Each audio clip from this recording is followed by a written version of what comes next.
北京这小区 This neighborhood in Beijing used to sell for 230,000 when there was no subway. People were lining up to buy. Now that the subway is here and the area is fully developed, it's down to 76,000 and nobody wants it. What's going on? 北京这小区 My friend bought this building in Beijing for 237 back in 2017. My family bought this one for 140,000 in 2021. And yesterday my client bought this one for just 80,000. It's really heartbreaking. Many people thought that after the pandemic restrictions were lifted, China's economy would bounce back quickly. But now, 2 years later, not only has the economy not recovered, it's actually getting worse, especially the real estate market, which is in even worse shape. In January this year, property prices kept falling, and even Beijing's prices have been cut in half. Many people have been complaining online because they've lost their jobs, are struggling financially, and have to sell their homes. But the sharp drop in property prices has caused them serious losses. Today, let's talk about why property prices in Beijing are crashing. But before we do, we would like to invite you to subscribe. Your support is our greatest motivation and allows us to bring you more valuable content. Now, moving on. Experts say that there are two main reasons for the decline in China's real estate market. First, the economy is down. Many people have lost their jobs or had their salaries cut, so they don't have money. Second, people have lost confidence in the market. In the past, people thought buying property in a good school district meant prices would keep going up. But now they don't believe property will hold its value anymore, which is why property prices in Beijing and other cities are dropping so much. 现在北京的房价真的是刹不住车了。 Beijing's property prices are really out of control right now. They just keep dropping. The house we bought in 2017, we were planning to move to a new one, but when we checked, it had lost half its value. It's been slashed in half. All the money we worked so hard for is gone, and now we still have to keep paying the mortgage every month.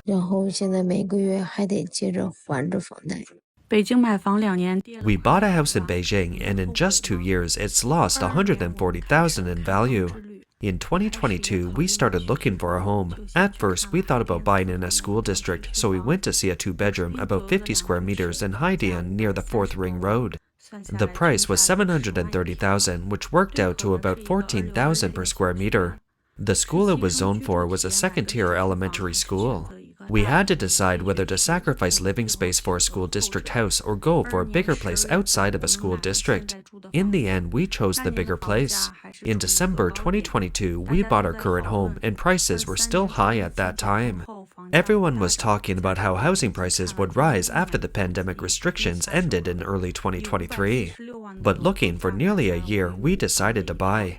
We paid 750,000 for a 102 square meter 2-bedroom apartment in the 5th Ring Road, and with all the fees and taxes, we spent about 820,000. 2 years have passed, and now a similar apartment in our neighborhood with the same layout and roughly the same floor has dropped to 650,000. If you do the math, our home has lost 140,000 in value.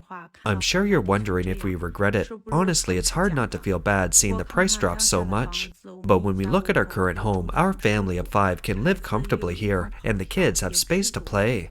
We've just had to accept it and make do with what we have. Property prices in Beijing have dropped a lot. My friend told me yesterday that he sold his apartment in Tongzhou for 410,000. When I heard that, I really felt for him. Just last year in the same building with the same size and layout, someone else sold their apartment for 620,000. That means in less than a year, 210,000 just disappeared, just like that. My friend is the type of person who always takes the bus, no matter how far, because he hates spending money on taxis. Losing 210,000 like that, I'm sure it really hurts him.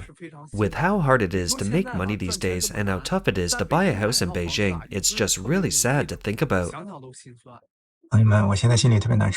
Friends, I'm feeling really upset right now. Last night, my wife and I got into another argument. We were discussing whether we should sell our house, and somehow the conversation turned to issues from my childhood. Before we knew it, we were fighting, and it ended up keeping my mother-in-law and father-in-law up all night. Honestly, I feel awful. Later, when I was putting my son to bed, I was telling him a story, but I ended up crying too. I feel like such a failure. After more than 10 years in Beijing, it feels like I haven't accomplished anything.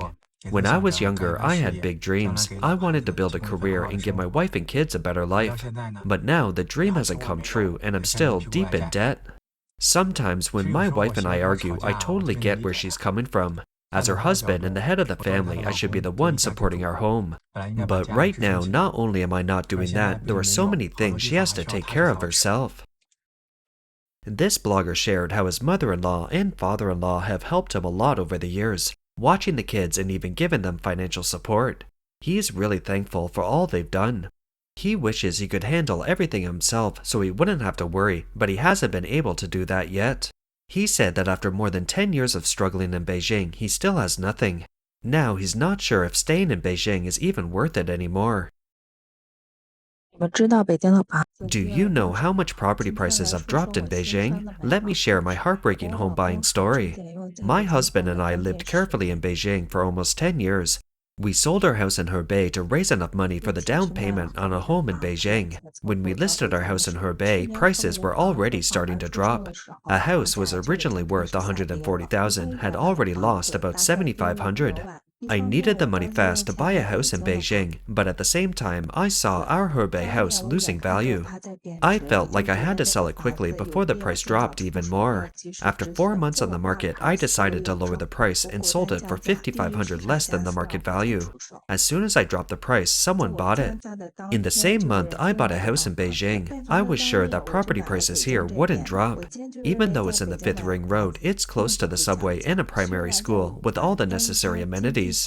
The apartment has an elevator, a rare south-north facing layout, and is on a great floor. I thought for sure that this house would hold its value, or maybe even go up. But things didn't go as planned. The 400,000 house has dropped by nearly 40,000. The agent said our neighborhood is still one of the better ones, but houses around us have dropped so much that no one is buying them. What does 40,000 mean? In my hometown, you can make $140 by planting 667 square meters of corn. So 40,000 is like planting 2 million square meters of corn. Property prices are still falling, and I'm worried that one day my entire down payment will be gone. As an ordinary person stuck with a mortgage, it's just really heartbreaking. My husband hasn't been paid for 3 months, and now he's lost his job. We still have a $400 mortgage to pay every month, and we have 2 kids to take care of. So he started thinking about selling the house. Right now, he's delivering food and making about $30 a day.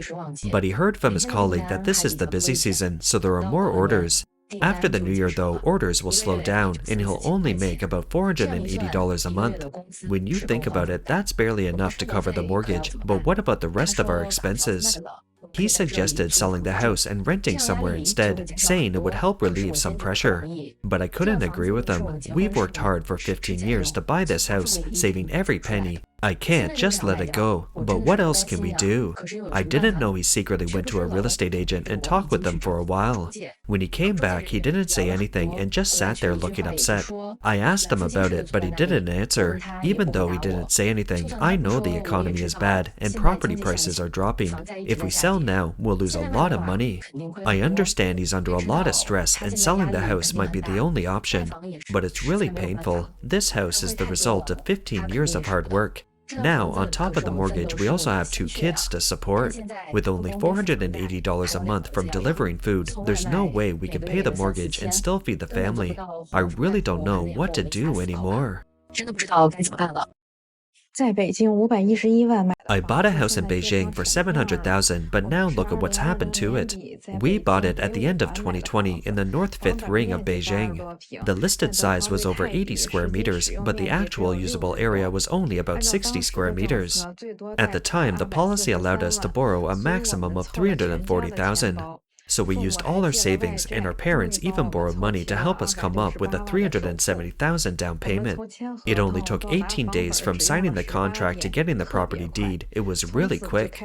That's when we started living with the mortgage. Back then, the interest rate was 5.1%, and we had a 25-year plan. Every month, we had to pay almost $2,100, but with both of our incomes and our pension fund, we just managed to get by. Recently, a friend of mine wanted to buy a house and asked me to check the prices in our neighborhood. When I looked on the Baker app, I was shocked. The same type of apartment is now listed for 90,000 less, and who knows what the actual selling price is. We feel like the 5 years we've spent in Beijing were completely wasted. All that saving and living frugally now feels like a big joke. It's like being stuck in a fast plummeting elevator. No matter how hard we try, it's all in vain. Now, our only goal is to pay off the mortgage as quickly as possible, just to save the bank from getting too much of our interest. 少给银行付些利息。 千万别买房，现在 Don't buy a house right now. Anyone who buys a house is a big fool. House prices will keep falling and they'll eventually drop to rock bottom prices. The long lines at the property sales offices where people are buying houses, it's all fake. Those are actors hired by developers, paid $40 to $70 a day, so don't rush into buying. The real estate agents around you are telling you to hurry and buy before prices go up. But don't be fooled. If prices were really going up, why wouldn't they buy houses themselves? It's such an easy way to make money, so why wouldn't they tell you? Wait until house prices drop so much. Like Jack Ma said, they're almost like buying cabbage. Then go ahead and buy. 再买。 北京房价跌最惨的小区。 The Beijing neighborhoods that have seen the biggest drops in property prices are Jinmaofu and Wangjing and Hengchang Garden. Jinmaofu is the high-end area in Wangjing. In May 2023, a 3-bedroom apartment there sold for $4.4 million. But by December that same year, the price for the same type of apartment dropped to $2.7 million. That's a decrease of $1.7 million. Think about it, how many years would it take for an average person to save up $1.7 million, working non-stop with no breaks? Then there's Hengchang Garden, a new development in Guang'an. In January 2023, a large 4-bedroom apartment there sold for $2.5 million, which worked out to $13,000 per square meter. But by the end of the year, the price dropped to $1.5 million, or $9,300 per square meter. That's a loss of $1 million. 直接跌了将近800万呢。 The blogger An Ma owns an old rundown tiny apartment outside the 5th Ring Road in Beijing's Haidian district. She bought it for $900,000. Old, rundown, tiny refers to properties that are outdated and have limited living space. These types of apartments are common in many cities, especially in older districts. In Beijing, some of these apartments are still in high demand due to their prime location, especially if they're in school districts, which is why their prices remain relatively high. 650万买的老破小终于卖了。 So, the old, rundown tiny apartment I bought for $900,000 is finally sold. My assets got harvested, and how much did I lose? Well, that's a story. At 42, I was diagnosed with cancer, went through a divorce, lost over a decade of hard-earned savings, and now I'm unemployed with $480,000 in debt. Selling my property and ending my time in Beijing was my only way to rescue myself. I bought the apartment in December 2016, just outside the 5th Ring Road in Haidian district. The down payment was $410,000, and I took a loan of $470,000. The main reason I bought this place was so my child could attend a good school without any further worries. I've been paying off the mortgage for almost 8 years, around $220,000, but only $70,000 went toward the principal, with $150,000 going to interest. Back in April last year, the house could still sell for $1 million, but then prices started to drop. And since our house was a relocation property, the price fell even more. We listed it, and after half a year, it finally sold for $800,000. After deducting agent fees and deposits, we ended up with around $790,000, so we lost about $260,000. 大约损失了190万。 That's all for today. If you enjoy our content, please give us a thumbs up, subscribe, leave a comment, and share it with a friend.